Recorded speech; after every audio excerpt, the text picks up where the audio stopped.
Assalamualaikum warahmatullahi wabarakatuh. Selamat pagi kawan-kawan. Berjumpa kembali dengan kami Gado-Gado Kreatif. Saya Musalli dari SMK Negeri 6 Malang. Pertemuan kali ini kita akan membahas tentang hydraulic tank.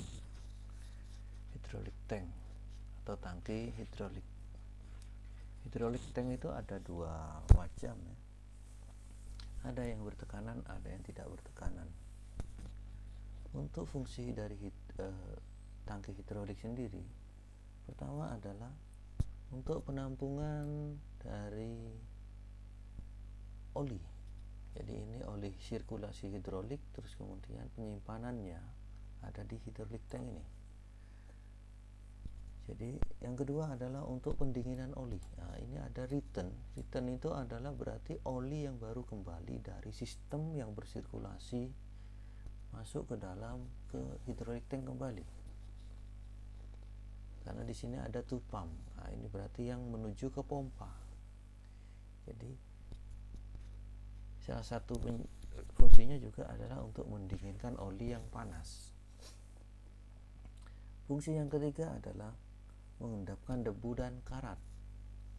Jadi setiap ada sirkulasi, apalagi di aktuatornya itu ada yang bersinggungan dengan udara sekitar, maka debu-debu yang terkumpul dan kebetulan terjebak masuk ke dalam oli akan disaring lagi. Nah, kebetulan di sini adalah return screen. Ini adalah untuk menyaring debu, kotoran dan lain-lain. Fungsi keempat adalah tempat dudukan kontrol valve. Nah, karena beberapa unit itu kontrol valve-nya bertempat atau nempel pada hidrolik tanknya. Jadi beberapa unit, tidak semua unit alat berat ya kawan-kawan. Nah, ini saya bahas dari tupam ini, berarti ini adalah keluar oli keluar menuju ke pompa. Dari pompa menuju ke kontrol valve. Kontrol valve itu adalah fungsinya untuk mengatur pergerakan dari oli tersebut. Dari kontrol valve akan menuju ke aktuator. Aktuator ini adalah yang mengubah tenaga hidrolik menjadi tenaga gerakan mekanis. Jadi aktuator yang bekerja paling depan, atau istilahnya eksekutornya itu adalah aktuatornya maju atau aktuator mundur. Kalau saya sebutkan di sini kebetulan ada gambar, ini adalah aktuatornya kan kawan.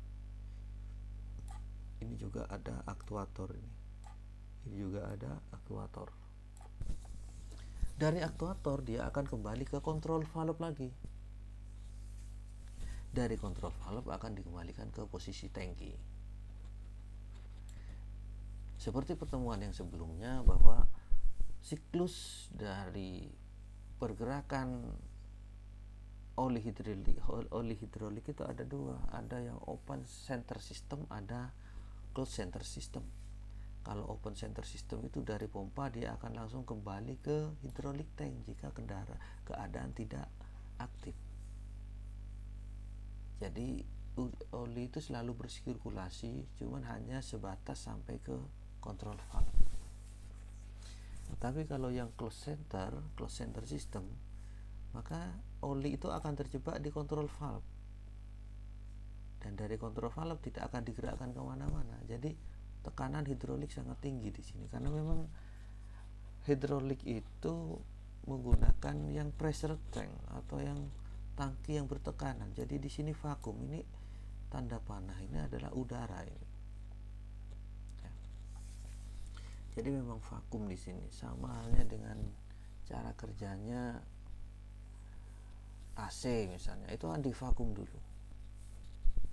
Nah, kalau di sini ada beberapa persen udaranya.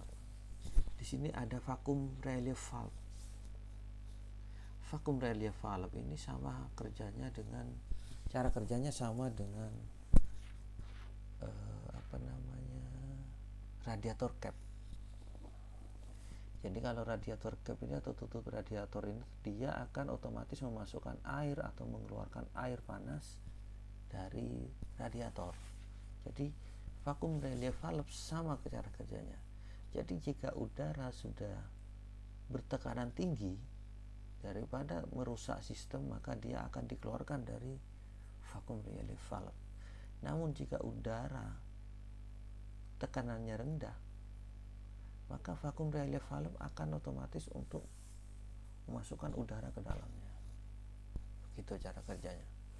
Terus sini ada return screen yang sudah saya bahas barusan. Jadi ini adalah sama halnya dengan saringan. Jadi untuk menyaring debu, kotoran dan lain-lain. Karena pasti di aktuator ini sedikit banyak ada debu yang menempel dan akan ikut ke dalam sistem dari hidrolik tersebut, masuklah ke dalam tangki. Kemudian ada fill cap. Fill cap ini adalah tutupnya untuk memasukkan oli ya. Jadi misalnya di tap memasukkan oli baru lewat ini. Ada filler screen. Filler screen itu adalah filter hidrolik. Jadi misalnya meskipun oli baru pun tetap kita harus menyaringnya. Ada filler tube ini ya, casing dari filler screen itu. Ada baffles, ini adalah pembatas sama halnya dengan mobil tangki Pertamina misal. Itu secara kasat mata dari luar adalah tangkinya luas panjang, padahal sebenarnya dalam bersekat-sekat. Tujuannya apa? Biar ketika terjadi goncangan tidak terlalu ekstrim pergerakannya. Ini kan seperti ada goncangan misal, gerakan cairannya tidak terlalu ekstrim. Itu salah satu fungsinya. Terakhir adalah ecologic drain. Ecologic drainnya adalah tempat untuk mengurusnya. Ini adalah tangki hidrolik tanpa samping. Tanpa depan lah, ini yang tampak depan, ini tampak samping misalnya, terserah kita mau membahasakan seperti apa kawan-kawan. Di sini ya tetap fill cap sudah kita bahas. Side glass. Nah, side glass ini adalah tempat untuk melihat posisi dari ketinggian oli ini. Jadi di sini ada gelas kacanya, namanya juga side glass. Ini adalah supply and return lines. Nah, ini return masuk, ini to pump keluar. Ada drain ya, ecologic drain ya. Ini adalah tangki hidrolik. Untuk jenisnya yang pertama saya sebutkan barusan, ada yang bertekanan, ada yang tidak bertekanan. Ini yang kita bahas barusan adalah tangki hidrolik yang bertekanan. Nah, di sini ada vakum relief valve yang memvakum udara. Kalau yang tidak bertekanan sama halnya dengan tangki, misalnya tangki mobil biasa, itu tidak bertekanan, itu tangki bahan bakarnya itu.